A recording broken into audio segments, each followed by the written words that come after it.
Coming down, finishing the turnpike on the Gospel of John. So John 14. And again, we won't have class on Wednesday because I won't be here. So, but Romans, we'll get through chapter 12 today. So that'll be covered. And it'll be the same format as normal. I'll email you the take-home stuff, and they're due by Sunday, midnight-ish. And in class, just give yourself other time. But you guys cruise through there too. So same old, same old. So chapter 14 talks about, so Jesus, this is the book of glory. So he's on the way out, and he's preparing his disciples. And he just doesn't care that they have an intellectual knowledge of what's going on. He also wants them to be emotionally prepared. And this is a tough thing. Actually, I don't know if you guys have ever had a teacher die on you before. It's pretty bad. It really affects people, and even after, like, you graduate and you hear they die, it's just like, especially if it's in your growing years or your youthful years too. But he's trying to calm them because he's saying all this stuff, and he's saying it a little bit enigmatically. So they're trying to figure out what's going on, but they get that he's going to leave. Something bad's going to happen. He's going to leave. And so this chapter talks about that, talks about his relationship with God, and talks about the Spirit of truth. So we talked a little bit about the Holy Spirit today in this class.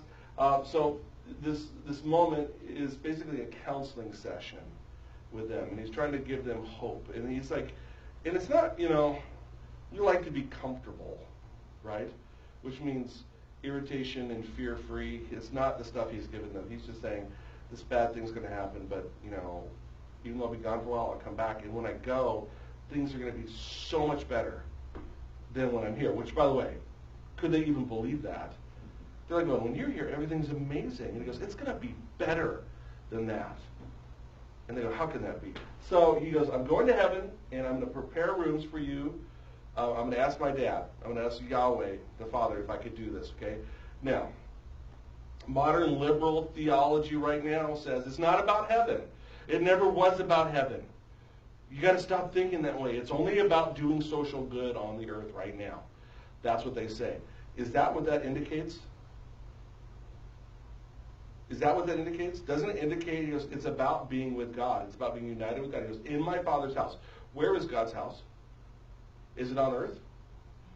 No, it's in heaven, right? And so it's about heaven. It is. Now, it is also about social gospel stuff here, too. We want to take care of people. You want to show love to people, too. But ultimately, you die. And the big question is not, how can I help my brother? The big question is, what the heck's going to happen to me when I die? And, I don't know about you guys, I want to live forever. You know what I mean? I don't want to die. I love life. I love existence. I want to keep going. I just want to get better and better, right? And so that's what he's comforting about that. And then he goes, listen, I'm going to go there. I'm going to talk to him. I'm going to set up some rooms. I'm going to send the Holy Spirit, and then I'm coming back too. So he references his second coming here. This is like one of the first times he does. He goes, I am coming back. So that's the second coming. Okay, now when, where, does he give a lot of specifics? No specifics. That's why we really don't know, and that's why he hasn't come back yet, as far as we can tell. And then doubting Thomas is there, and we're kind of, I think Thomas, he gets a real bad rep. I just think he's very, he's probably an ISTJ, so he thinks in black and white ways. That's the way I would say it is, right? And so he's just like, hey, you haven't told us where you're going, so how do we know how to get there, Lord? And then, Jesus kind of chastises him a little bit, and he goes, listen, you want to know where the way is? I am the way, I am the truth, I am the life. And then he says something really important. No one gets the Father except through me.